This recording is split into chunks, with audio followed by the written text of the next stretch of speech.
All right, hello. My name is Chrissy, and welcome to my channel where I am interviewing the amazing Dee Williams, who is the author of the Morning Star Motorcycle Club series, because it's like Hmm. at 12 books this point. Yep. And then you have another book coming out in November called The Return of Avalon. So, can you tell us about your books? Hi. Yes. Thank you for having me. Well, the Motorcycle Club romance series, Morningstar MC novels, starts off in a little town right outside of Las Vegas, Paradise, Nevada, which is an actual town. Hmm. Um, and it is a bunch of their family. The very first book is Abel, and he is my problem child. Um, he is a cross between Deadpool and Tony Stark. Love it. You've actually read that one. Yes, I have. Um, Starts off with some very interesting scenery and then develops into a 12-book series following one of the members of the club. They're all intertwined with the big shebang at the end, where all the troubles from all the issues come. Yes, diabolical. Um, Basically, the first book, to give you like a little, I guess, overview. You start off meeting the vice president of the club, which is Abel. His real name is Cannibal. Please read the book to find out why. Um, and he has decided that he is no longer waiting for permission to marry the love of his life, which happens to be the daughter of the president of the motorcycle club. And they run off in the middle of the night and elope in Vegas. Um, and then drama ensues. And then the chaos starts. Like, yes, the chaos definitely starts. An old foe from the past who they thought was dead and buried comes back to bite them in the butt. And they gotta fix that. They gotta make sure that this time, he's actually dead dead. Yeah, the dead, dead, dead. Dead dead dead Excellent. dead. Okay, real quick. Hello, Margaret. Good to see you. She says hello, Dee. Hi. Hi, hi. Yeah, I think Thanks there's for a delay. joining I us. saw it. Okay, so it's a 12 part series right now. Is there Yes. plans to expand it past the 12 parts, or is it kind of storyline second done? gener Second generation is coming. So now we're gonna get into the kids that were all introduced in the beginning of the motorcycle club, and they've gone off and they're grown-ups and they've formed their own chapter in Reno. Okay. And the first book in that is named Wolf. Okay. We're going with the road names to differentiate them. Okay. um, so this is Wolf's, and that's actually coming out December 19th. Oh, Yeah. hey. You're releasing quick. I You know like what? that. I slowed down. I did a rapid release for the first 12 books. I wrote 12 Mhm. books in 11 months. Goodness. Yeah. And then I said, you know what? We're not doing that again. We're gonna take our time because I was an indie author and this kind of just sprung out on me on a whim. I had no intentions of ever writing these books. This was a story that lived rent free in my brain for probably about 4 years. And in the middle of the pandemic on a Sunday morning, I was like, you know what? Screw it. I got nothing better to do. So I wrote this book. And then everybody was like, well, you got to publish it now. And I'm like, but do I really? I just wanted the story out of my head. And they're like, no, it's really good. I'm like, oh, okay. So on a whim, I published it. And then people were like, is there more? And I'm like, well, I mean, yeah, if you're really interested. And that's how I became an author. In a nutshell. In a nutshell. Um, I the love pandemic. that though. Love that. But so I really is my energy for the month. Don't we know it, Margaret? Yes, Yes. yes. So I so there's two parts to the question in my brain. The first part is um pretty much tying back to you saying that there's like this crescendo of chaos that ends up happening. So with your series, is it where everything's tied in that you have to read it in order for it to make sense? there's a very intricate interwoven storyline. So although I like to say that yes, every specific book has their happily ever after, because they are happily ever afters. They're hard earned, but they're there. There's the in-depth storyline in the background where people are going to question if they don't read it in order. They're going to be like, okay, but where did this bad guy come from, and what's this that she mentioned? So yeah, I definitely recommend reading them in order. Okay. And then Margaret has a good follow-up to when you're saying how you got into authordom, is that I missed where you mentioned where you shared the stories originally. So did you originally just publish them on Amazon in the Kindle app, or? I did. I pretty much shared the stories with friends and family. And as the stories progressed, I would mention them here and there. And eventually they were all like, you just got to really just jot all of these down. But I basically got into the author world just being a regular reader. I became an ARC reader, and then I was a beta reader for Marie James. Okay. And me and her formed a great relationship. And when I finally published the first book, she was like, I love you to death. You can't be my beta reader anymore because of a conflict of interest, because she has her own motorcycle club. And basically, Okay. yeah, so basically, this story was just from me reading different stories along the way and saying, you know what, it would have been really cool if this author had gone in this direction with this plot line or that direction. And I started forming my own story. So that's where this original storyline came through. And I don't think any of the people who encouraged me to write these books actually knew how in depth the storyline was in my head. Because it sounds, Like, I mean, it spans 12 books. exactly, exactly. And they're not long books. I mean, I love reading, but I'm a fan of the quick reads, of Mm. just being able to, if I have 2 or 3 hours to spare, just sitting down and just reading a book and not having to put it down and say, okay, I got to come back to this later. Okay. I'm instant gratification type of person. Okay. So that's pretty much the length of the books that I had. They're very fast paced, they're very quick, and that's how I enjoy reading. So that's how I wrote. Okay, I like that. Margaret has a great question. Will I ever be able to enjoy a motorcycle club romance if I grew up riding the back of my dad's Harley? Maybe not mine. I'm gonna be honest. Maybe not mine. Might bring up some things. That make you feel some type of way. Just that there's your trigger warning on that one. Well, because one thing I did notice, because one of the other reasons why I asked, like, does everyone, you have to read it in orders, because I know that you said in your third book, there's a pretty significant age gap between Yes, characters. So, yes, but you actually have trigger warnings before each of your yes, books. Like, I did notice absolutely. that, and I was like, oh, thank goodness, because I love that. Absolutely, because I do delve into a lot of touchy areas, and I would, God forbid, any of my books ever harm someone. They're meant to be entertainment. Right, right.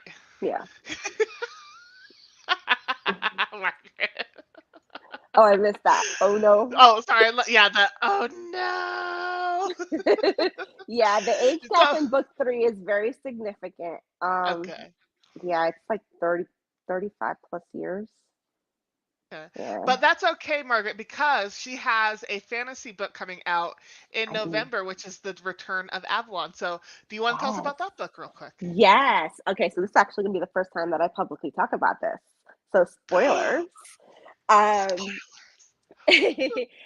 so I'm a fantasy junkie. I really am. And I've always wanted to read an adult version of King Arthur where everybody gets their cake and gets to eat it too. Like it was like, okay, but why did she have to settle for Lancelot? Why couldn't she have them both?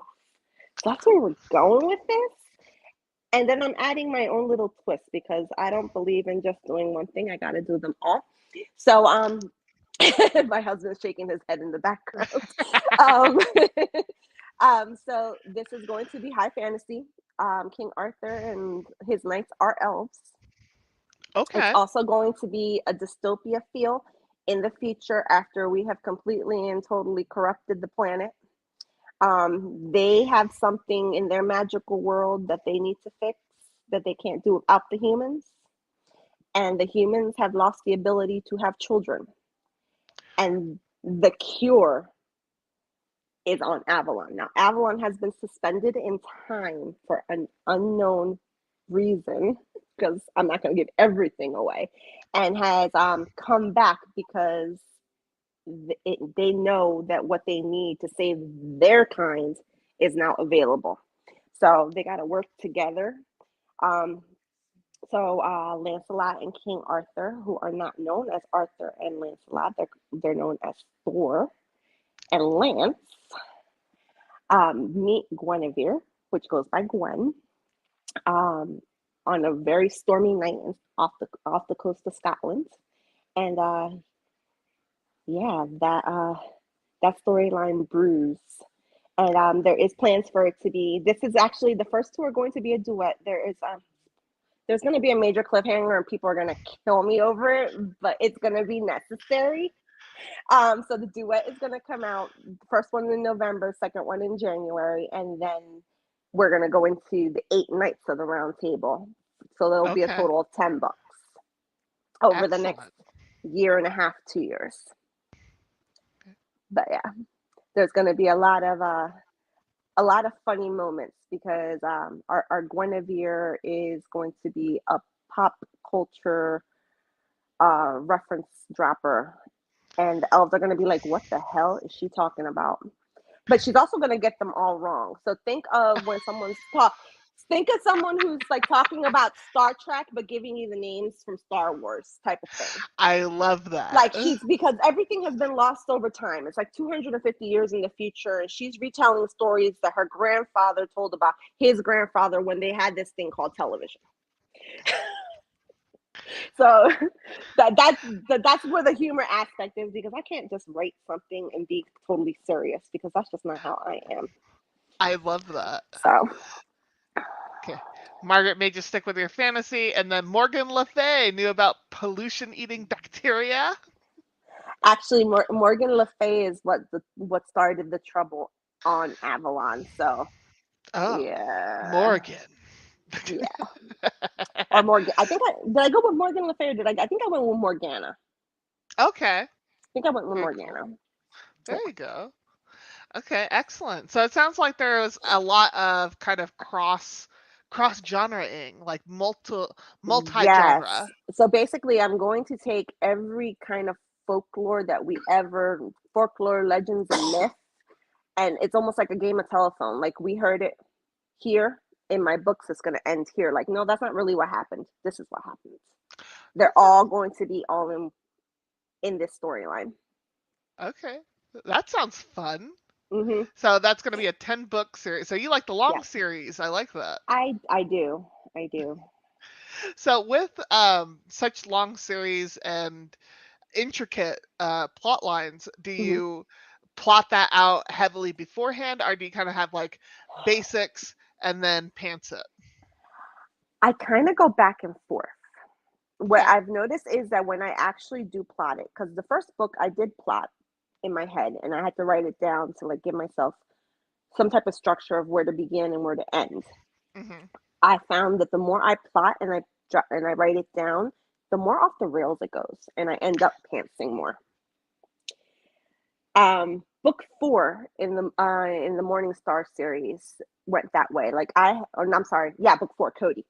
I had a specific direction where I wanted the doctor of the motorcycle club to go, and halfway through the book, I was like, "No, that's not where he's going. He's going here." He threw a total left on me. So when my ARC readers got it, they kind of knew where I wanted to go with it, and they were like, "This isn't what we talked about." And I'm like, "Yeah, I know. Sorry." Throwing But surprises the at you. voices, yeah, the voices in my head just said, "No, no, honey, no, no, that way, that way."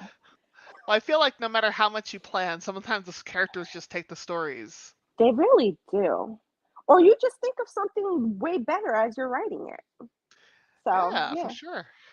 So I don't really know very much about beta reading or what I've heard as alpha reading. The thing I know about beta reading is back from the days of fan fiction, back when I was like Okay. 14 years old. So, could you tell me a little bit about how you go about either finding beta readers or that process so that people who are maybe writing or maybe thinking about publishing their own books can kind of have some of that info?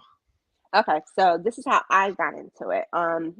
I applied to be on an ARC team. I'm currently still an ARC reader for three authors. Um, Basically, how I ended, well, let me break it down. So, an ARC reader is pretty much an advanced copy of a book that you get from an author for an honest review. That's They give you the book for free a couple weeks before it releases in the hopes that you're going to read it and you're going to give an honest review on the big three: BookBub, Goodreads, especially Amazon or wherever it is that they're releasing. um, Beta reading, you actually get it while the author is still currently polishing it. So you might get maybe only the first 10 or 15 chapters of a book while the author is still writing it. And you're filling it, letting her know that, she has to fill in, or he has to fill in plot holes, or almost like a sensitivity reading as well. Like, okay, you might not want to go in this route. It's not very, politically correct, or um, you're giving your opinions on the storyline so that the author knows whether or not her audience is going to like it or not, pretty much. You're also looking at consistency of the storyline. So if you start the scene and you're in the bedroom, and then as you're flowing through it, this happens to me all the damn time. I'll start the scene in the bedroom, and then all of a sudden they're in the kitchen. They're like, wait, how did they get there? Or I might describe a person's clothing. The person had pants on in the beginning of the scene, now she's got a skirt on, because you just get into the flow of everything, and then you forget the minute little details. So a beta reader is more to catch those type of things. And basically, I was asked to be a beta reader Cool. from the art team. So she noticed that I was picking up certain details that the her regular editor missed. Because I mean, I feel like when you hire a professional editor, they're looking more for grammatical errors, and there are like 5 different types of editors that you can get. Hmm. It's crazy, which I learned after I started all this process. I mean, the things that I mean, I feel like people have the misconception that it's just as easy as just picking up a pencil and a paper, or a laptop or a computer, and just started typing. It's so much more involved. Oh yeah. Oh yeah. But yeah, that's pretty much the difference. Okay. I've heard the use of alpha readers. Do you have that kind of tier system? I have 3 very good friends who are my alpha readers, and I pretty much give them the first draft and go, "Is this shit?" Oh, I'm sorry. Am I allowed to curse? My Yeah, bad. you can Okay. curse. You're fine. Yeah. You're good. Like, is this crap? Like, please tell me. And they pretty much, they pick through, and they're like, all right, where was your brain going with this? And this doesn't make sense. And English was not my first language, so every now and then they're like, I think you meant something different here than what it reads. Explain to me what you want. So those are my alpha readers. Yeah. Because Espanol is your first language, right? Yes. Excellent. Are you thinking? Yeah. Are you thinking about translating your books into? um Not at the moment. And weirdly enough, the only people who have asked me for translations of the books have been German. That's Yeah. I've interesting. I've had 2 or 3 people ask, when will the German edition be out? And I'm like, oh, I didn't know I even had any readers in Germany. I'm like, I'm not sure, because translating is expensive, Hmm. and I would actually have to look into how to do that. That's Yeah. interesting. German. German, yeah. Huh. Well, I will be interested to see how that goes for you. Yeah. My fear is, okay, how do I even know if this is translated properly? Like, I don't know. Like, at Like, least in Spanish, I'll be able to read it. I'm like, okay, that's right. But German, okay. yeah, that would be an interesting one for sure. Yeah. Um, with the process of being a writer, and as I said, you learned a lot about it after the fact because you kind of Oh belted my that God. first book out. I crawled out of a cave in this process. I have learned so much. I have made every mistake humanly possible. And I had a mentor. Like Marie actually has gone through, and when she sees me doing something like really, really wrong, I'll get a message like, bitch, no, fix that. No, don't do that. No, no, that's career suicide. So I like thank her almost every day for all the help that she's given me. But yeah, like the first the first draft of Abel, I mean, he's like I said, when I call him my problem child, I call him my problem child. He's still not perfect. He's actually with a professional editor now, Oh a wow. year later, because I can actually afford a professional editor. Okay, um, that works. yeah, so there's major revisions going through because I don't know if there's a book on the planet that's perfect. No, of course not. Even those that go through traditionally published Uh, have issues. yep, yep. So I mean, we're polishing them up as I go. Like they're getting recovered now. They're getting edited now. Oh, that's cool. So yeah, All right. this So Margaret says you are the mashup queen with The Return of Avalon. I love it. yeah. And Margaret's also an author. She's saying you can't know until you go through it for sure. Yes, yes, absolutely. Like the beginning of the process, I was just so shocked. Like I wrote a book. I wrote the first, I think it was like 10 chapters on a Sunday. And it was very much shorthand text style, Okay. just to get the idea out of my head. And then I had to go through and like remove all the shorthand stuff and fix all the punctuations and learn the use of a comma because God love my mother, may she rest in peace. She was an English teacher for 30 years. And I know when I wrote that first draft, she was rolling in her grave because there was not a comma in sight. I And I feel out of all the grammar mistakes that's easy to make, the commas are the biggest ones that are easy to miss and easy to make because comma, like what's there's that? too many rules. Comma, what's that? And I I mean, know. Who thank knows God for her? Grammarly. Yeah, thank God for Grammarly because seriously, there wouldn't be a comma in any of my books at all. Um, Okay, Grammarly, you need to sponsor her. Get that sponsorship. yeah, exactly. Um, but yeah, there's just I wrote the first couple chapters on a Sunday, and I started looking to see how I could self-publish it on a Monday, and by Wednesday, I had a link up for pre-order for a book that wasn't even completely written yet. Like when I jump into the pool, I go into the deep end, and I'll figure out how to swim later. I love that. I love that. That's Why how just this process committing has to been. it? Just do it. Like, okay, we're gonna be I'm a an little author. We bit can do this. jealous. We can do this. I Yeah, have a little bit I of drive my envy husband going in crazy. there. I drive my husband crazy because he's like, "What about this?" I was like, "Yeah, we'll figure it out later." Stop getting through that. I love you. So did you? He left the room on that one. Like I'm done. He was like, this lady. Yep. So with your covers, did you hire cover artists or did you do the first covers at the very least? Because I noticed that there's two different ones on Goodreads. There's one that has kind of a collage of different pictures, and then there's the one with the guy who is smoldering at me. So the collage pictures, I pretty much picked Easter egg pictures of stuff Okay. that was actually going to happen in that book. And I handed them to my lovely husband, and I said, "Here, make this look pretty. I like a book cover."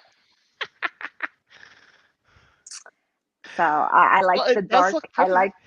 Yeah, I like the dark gray tones because although I don't really consider it a dark romance series, there are dark aspects and the mystery of everything that was going on. I was like, I like that feel. And Mm. I actually have gotten a couple people who have private messaged me. I'm like, why did you get rid of the old covers? They were so pretty. I'm like, because I threw those together on Photoshop and like, well, not me, my husband threw those together for me on Photoshop for like 10 minutes. And, I felt like they needed a little redo. So yeah. I like this. This came together Yeah. really quick, but it went really well. Yeah. Yeah. So So, you say that you don't consider your series a dark romance. And granted, I've just been delving into dark romance this year, so I don't know a lot about it. What would you say puts why you wouldn't consider a dark romance, and some of the things that you kind of would say kind of marks um, your series? Like what are certain themes that are apparent throughout the series? Getting the questions together.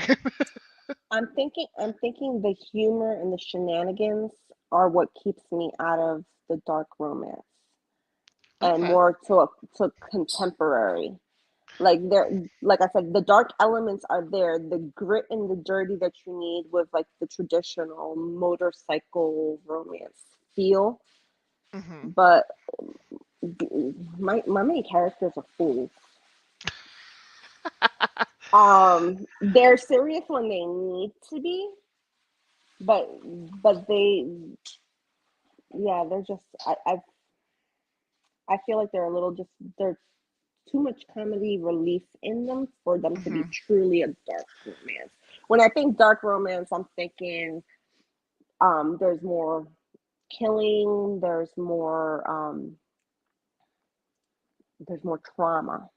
Whatever that Mm, trauma may be, there's more trauma involved. Um, there's no lightness to the story. It's okay. dark. Right, right. Yeah. Really getting into those dark themes. Yeah, exactly. Right. And one of the aspects that I was a little bit surprised by when first reading your book, mainly because I didn't know really what to expect. First Hmm. motorcycle club book, Hmm. didn't know what goes into that particular subgenre, is that I actually think that the relationship between Abel and Dylan is pretty healthy. Is that apparent throughout all your storylines, or is there some where they have to really go over some roadblocks before they reach that healthiness? No, all the relationships are pretty healthy throughout the books. I mean, they have their issues and their own little quirky individual things going on, but they figure it out. Like they're not perfect by any means, but they figure it Right. out. Yeah, Excellent. that was Margaret one of the has. main goals. Would you Oh, good. consider any fractured fairy tale to come under dark fantasy? What do you I mean by should leave that fractured? up. Yeah. What do you So mean by I'm fractured thinking, fairy tale? yeah, Margaret, because what I'm thinking is like those kind of fairy tales where it's like I'm trying to think of an example of it, but I don't know, like Lost Boys. I forget the author of that, or like Sleeping Beauty by Anne Rice, where she did that whole I haven't read that book. alternative. Like there's the alternative fairy tales that come under where they kind of put a little bit more explicitness Oh, in okay, both okay, I like. got you. Like the like Katie Roberts Wicked Villains. Yeah, that would probably be a good Gotcha. one to go That's into. fractured. Would I consider them dark fantasy?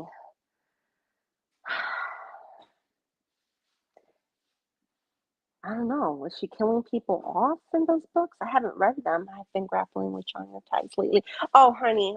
Yeah, me too. You're not That's alone. no, not at all. That's actually one of my to-do lists is trying to figure out whether or not I'm marketing my books in the right categories on Amazon. I don't think that I am, but I'm also terrified of changing things because although I'm nowhere near like making six figures or anything like that, I'm doing all right, and I don't want to mess that up. I don't want to go backwards. Like I was saying to someone yesterday, I was like, they asked how the books are doing. And I'm like, well, I'm not in the red. Like, Since I didn't go into this for the money aspect, I did it just to get the stories out of my head. Like, I Mhm. mean, anything is better than nothing to me. So, but yeah, putting them into the right categories and everything. I was just informed that there is a system online where you can put in your ISBN numbers for your books, and it'll tell you where your book comes up in searches when people search you to see what categories your book is coming up in. And supposedly you're supposed to go in and like copy those categories onto Amazon. It's on the to-do list. So I can't vouch for it, but it's just one of the many marketing things that I'm still learning. Actually, this is getting into my next topic. Yeah. The conversation is going beautifully. Is in marketing. So it Hmm. sounds like you've learned a lot about marketing. What are some of like the things that you actually either enjoy or like, are good at, and find easy about marketing? And what are the things that you're like, never will I love this? Marketing is such a weird thing, especially depending on what type of book you have. So for romance specific books, I find Facebook marketing has been my best friend. Especially now since it's a one-stop shop with the integration that they did with Meta and Instagram. Okay. So I pay for one ad, but because they're the same company, I get double the bang because they go on both platforms. So financial wise, that has been a blessing. I have tried BookBub, don't really understand it all that well. Sometimes they do okay, sometimes they don't. And I also have done paid advertisements through like Red Feather Romance, which is an email um, newsletter blast that they do. Those do fairly well, and I feel like when you're doing free book promotions, that's when you should pay for those. They would do much better. Um, Other than that, I really haven't done very much actual marketing other than word of mouth because I was blessed to have Maria as my mentor when I first started this. She pretty much shared me with all her readers. So I gained a ton of following just from that.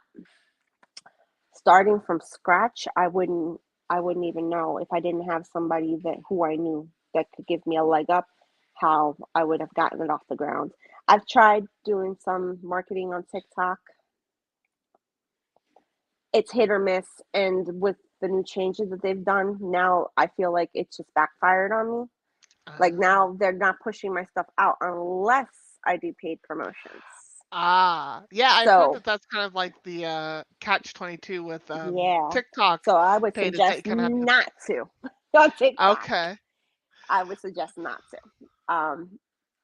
So hopefully research Researching genre tags and putting them in metadata, the life of an author you never dreamed of. Am I right? listen, listen. I like my husband understands the metadata stuff way more than I do, and it's funny because we keep talking about him going through and searching the metadata for my website to make sure that it's flowing properly. Because I have a website that I pay for every month. And, I mean, it's up. That's pretty much all I know about it. I mean, it's truly a learn as you go type of thing here.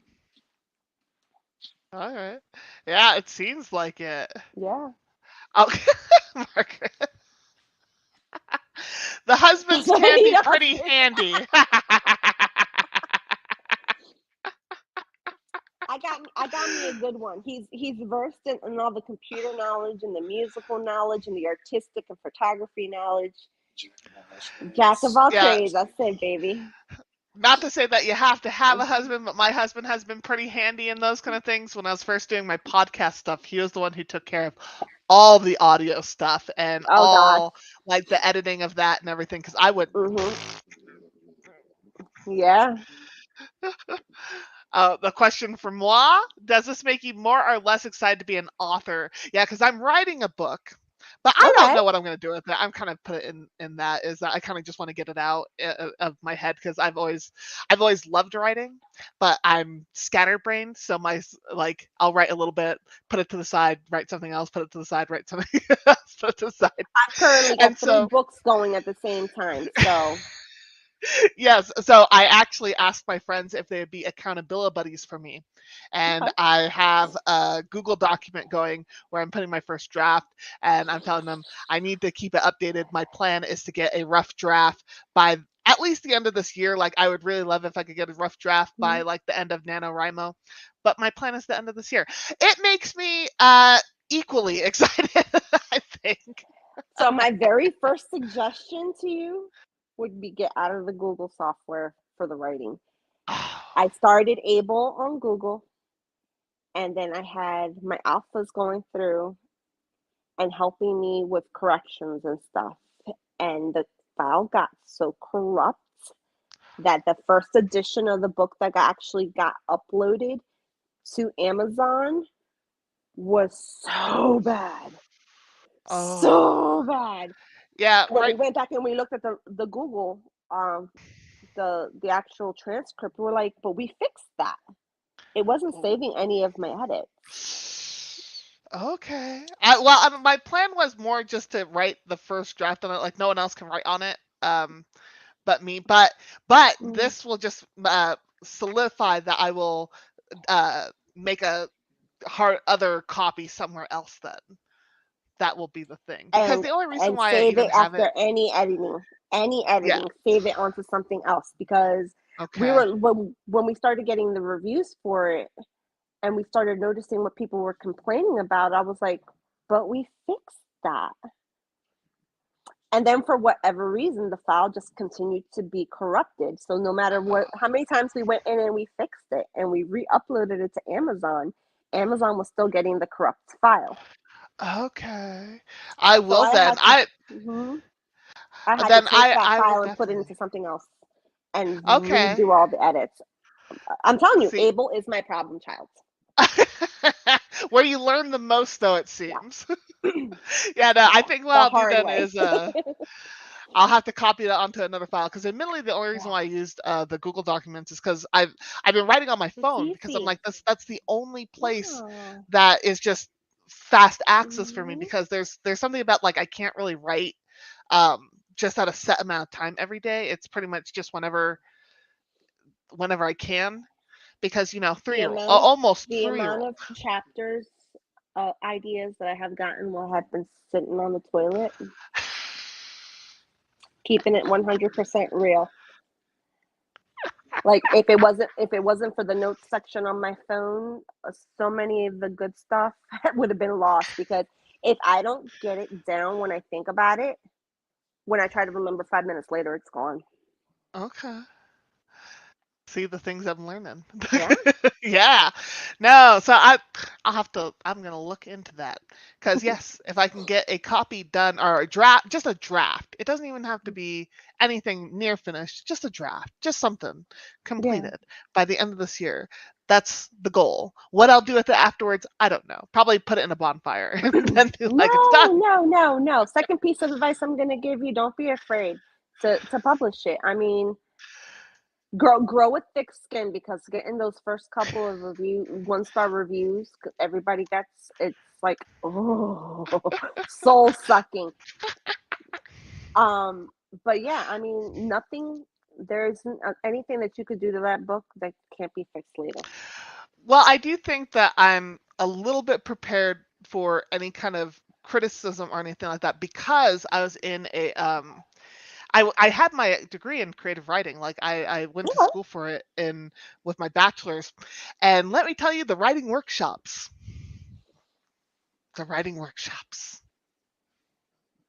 Yeah. a lot of things I learned about myself and my writing in there. Yeah, yeah. I mean, I feel like we all eventually just have to develop that thick skin because our stories might be great to us and 90% of the people who reach out to get them, but there's always going to be that 5 to 10% that are going to be like, yeah, no, this is horrible. It sucks. Yeah, You should never do this again. And I'm just like, okay, thank you for your opinion. it's all cool. That Yeah, works. So, would yeah. your advice to someone who's new to writing, would it be to just avoid reading the one-star reviews or to read the one-star reviews? Um, I would like to generally say don't read them. However, that would be very hypocritical of me because I'm curiosity killed the cat type of person. And if I hadn't have read them, I would have not known about the problems with Abel the first time around. So I Mm. would say when you first start for your very first book, you know, get you a nice shot of alcohol or whatever your vice is, sit down, read it, take it with a grain of salt because some of them are just troll accounts. Keep that in mind too. But the people who are actually leaving you like the detailed reviews and are telling you, hey, listen, you're using this word for that word, you're missing punctuations. How about this? I misspelled Colombia like the country. And until one of my girlfriends was reading the book on a plane ride with her husband, who's actually Colombian, I had no idea that I had misspelled it. I spelt it like the clothing company instead of the actual country. But unless Oh. you're into like world geography, I'm assuming that's probably a very common mistake. But simple things like that, somebody in a review, like thank God nobody from Colombia actually left me a review saying, "Oh my God, you disrespected my country." But that could have happened, and if I hadn't Mm. read the reviews, I wouldn't have seen that. Okay. So my suggestion would be for at least the first one, if it's a consistent problem in your writing style or something that you're constantly misspelling, you need to see that so that you can correct it in the future because you don't know to do better until you're told. So Yeah, for sure. I like that. All right. Uh,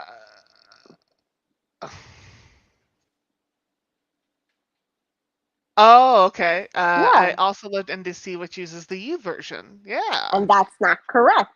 And until Mr. Columbia told me like, you're misspelling my country. I need you to fix that, please. I'm like, oh, done. Yeah. Yeah, two That's true O's. that. It's all I O's. didn't know that. I didn't know it was all O's. I'm sure at some point when we were in second grade when we were learning geography we were told that, but it's not a word that you actually spell. No. Well, and also like as Margaret's saying, it's like District of Columbia is spelled with a U. Ah, yeah, it is correct, just a different place. Now I wasn't talking Ah. about District of Columbia. I'm talking about the actual company, like down South America, Columbia, yeah, or Central. There you go. All right. So, getting into a fun question is one, would you ever want your books adapted into a visual media form? So, like a show or a movie? Not the Motorcycle Club, and just because I've gotten so many people, I watched Sons of Anarchy, but I did Ah, not watch their spin-off, Mayans. I okay. have gotten so many people who have asked me if I modeled Dorian after one of the characters in that show. Oh. And I'm like, I've never even watched that show. And they're like, okay, I'm going to Mhm. need you to watch episode such and such at this time frame and tell me this isn't a scene in one of your books. And I'm like, when I saw the scene, I'm like, yeah, no, that's not where I got that. Oh my Um, goodness. so I feel like there's already enough TV show aspects Okay. for that. Um, but I would love the Return of Avalon to be a movie. A Absolutely movie? would. Yeah, So, movie over TV show? movie over the TV show. Just because it's going to need like an R. It's gonna need a mature rating. It's gonna be made by HBO. It's gonna be Yeah, it's gonna or a net or direct to Netflix type of thing. But yeah, fair enough. Fair enough. definitely. Okay. And then as my last question is I know that you're branching out into fantasy. Is there any genres that you want to try in the future, whether it be near or far? So there is in the works a paranormal, and then there's also I'm not sure whether or not I can. It's going to be based on a true life story. So I don't know if it would be nonfiction or it would be fiction. My husband's over here with his arms up in the air because it's the book he's really excited about.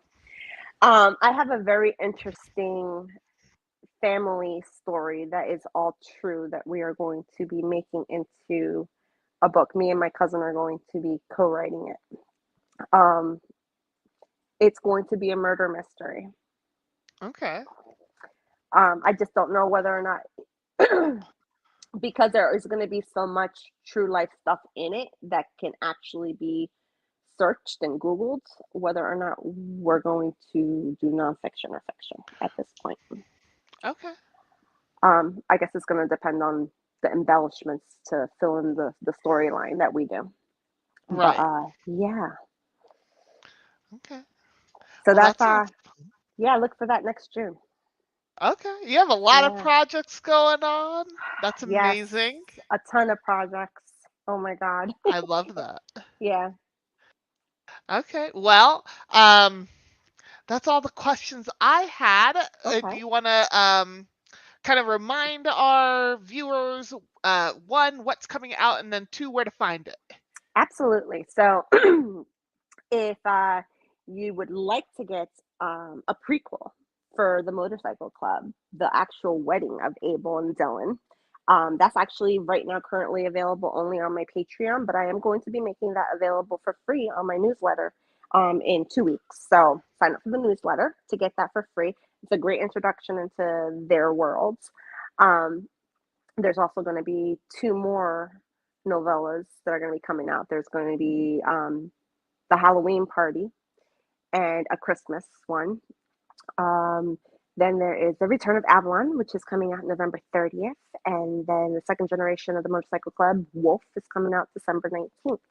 And I'm super, super excited for that one because I am writing my life story into that book because I was Nice. a teenage mom. So there's going to be a Okay. teenage pregnancy. Trigger warning.